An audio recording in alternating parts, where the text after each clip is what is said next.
నమస్తే సార్. నమస్తే. సార్ ఇప్పుడు ఎక్కడ ఎంత మందిలో టెస్ట్ చేసినా B12 అనే లోపం కనిపిస్తుంది. సో ఇది ఎందుకు ఇంత ఎక్కువైపోయింది? దీనికి సంబంధించి మనం కరెక్షన్ చేసుకోవాలి అని అంటే ఇల్లే వంటింటి నేస్తం అంటూ ఉంటారు. సో మన వంటింట్లో దొరికేటువంటి వాటితోటి దీన్ని కరెక్షన్ చేసుకోవచ్చు అంటారు. మీరు అన్నట్లు B12 లోపం చాలా మందిలో కామన్ అయిపోయిందమ్మా. మనం ఒక 100 మందికి B12 టెస్ట్ చేయిస్తే 100 మందిలో దాదాపు 80 మందికి 90 మందికి B12 లోపం ఉంటుంది. సో దీనివల్ల రకరకాలైనటువంటి జబ్బులు కూడా వచ్చేదానికి అవకాశం ఉంటుంది.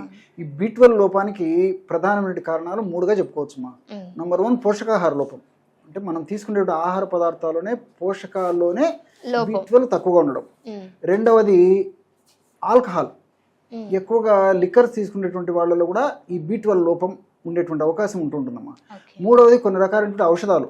ఉదాహరణకి ఈ షుగర్ వ్యాధిగ్రస్తుల్లో సర్వసాధారణంగా మెట్ఫార్మిన్ అని చెప్పేసి ఔషధం వాడుతుంటారమ్మా. ఆధునిక కృత్రిమ రసాయన ఔషధాల్లో మెట్ఫార్మిన్ అనేది కూడా ఒక ఔషధం. సో మెట్ఫార్మిన్ అనేటువంటి ఔషధాన్ని మరి దీర్ఘకాలం పాటు వాడుకోవడం వల్ల ఔషధం యొక్క సైడ్ ఎఫెక్ట్ వల్ల కూడా ఈ యొక్క B12 లోపం వస్తుంటుందమ్మా. ఇలా వివిధ రకాలైన కారణాల వల్ల B12 లోపం వచ్చేదానికి అవకాశం ఉంటుందమ్మా. సో ఈ B12 సర్వసాధారణంగా వెజిటేరియన్ డైట్లో చాలా తక్కువగా ఉంటుంది. ఈవెన్ ఉన్నటువంటి తక్కువ శాతం కూడా మనకు అంతగా చెప్పుకోదగ్గ స్థాయిలో మన దేహంలో B12 పెరగదమ్మా. సో దానికోసం అని చెప్పేసి చాలామంది అంటే చాలా వరకు పాలు, పెరుగు, వెన్న, నెయ్యి, మజ్జిగ ఇలాంటివే వాటిలో B12 ఉంటాయనేటువంటి ఉద్దేశంతో మరి B12 మనకు అందాలంటే ఇవి వాడమని చెప్పేసి కూడా సలహా ఇస్తుంటారు. అదేవిధంగా నాన్ వెజిటేరియన్ ఫుడ్ అమ్మా, మాంసాహారంలో పుష్కలంగా ఈ B12 ఉంటుంది. కానీ ఈ రోజుల్లో మీరు గమనించినట్లయితే మరి మాంసాహారాలలో కూడా బాగా 100 మంది మాంసాహారాలు అంటే నాన్ వెజిటేరియన్ డైట్ తీసుకునే వాళ్ళని మనం టెస్ట్ చేసినైతే ఎగ్జాక్ట్లీ అమ్మా. సో దీన్ని బట్టి మనకు అర్థమైంది ఏంటంటే సో ప్రేవుల్లో సహజత్వం లేకపోవడం చేత, ప్రేవుల్లో మనకు తెలిసి తెలియని అనారోగ్యం ఉండడం చేత, ఆ యొక్క ప్రభావం చేత తీసుకునేటువంటి ఆహార పదార్థాలైనటువంటి పోషకాంశాలు మన బాడీకి రావట్లేదు అని చెప్పేసి అర్థమవుతుంది.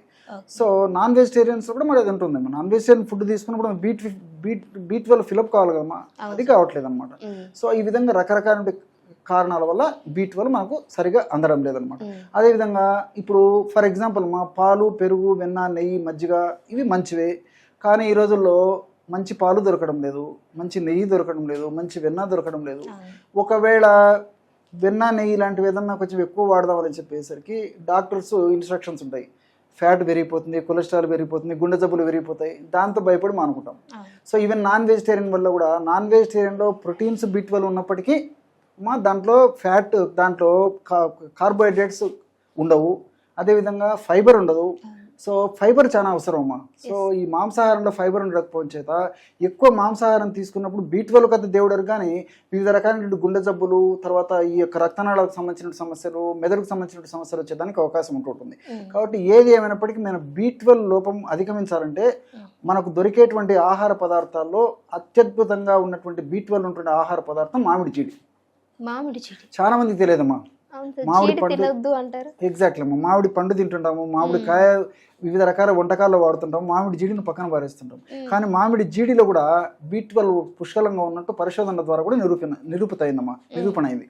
సో మామిడి జీడి మనకు ఆన్లైన్లో కూడా దొరుకుతుందమ్మా. ఆన్లైన్లో దొరుకుతుంది, సీజన్లో అయితే మనమే తయారు చేసుకోవచ్చు. ఆ మామిడి జీడి పొడి ఉదయం ఒక 1/2 టీ స్పూను, రాత్రి ఒక 1/2 టీ స్పూను మజ్జిగతో కానీ, పాలతో కానీ, నీటితో కానీ, లేకపోతే తేనెతో కానీ, లేకపోతే కాస్త బెల్లం కలిపేసి ఉంటలాగా చేసుకొని చప్పరించడం కానీ ఏదో ఒక పద్ధతిలో మామిడి జీడిని నేను చెప్పినటువంటి పద్ధతిలో రోజు ఉదయం ఒక 1/2 టీ స్పూన్ పౌడరు, రాత్రి ఒక 1/2 టీ స్పూన్ పౌడరు రెగ్యులర్గా వాడుకోవడం వల్ల వితిన్ సూన్ చాలా త్వరగా B12 లోపం భర్తీ అవుతుందమ్మా. సూక్ష్మ మోక్షం అమ్మా. సూపర్ సార్, చాలా చక్కటి విషయాన్ని అందించారు సార్. నమస్తే.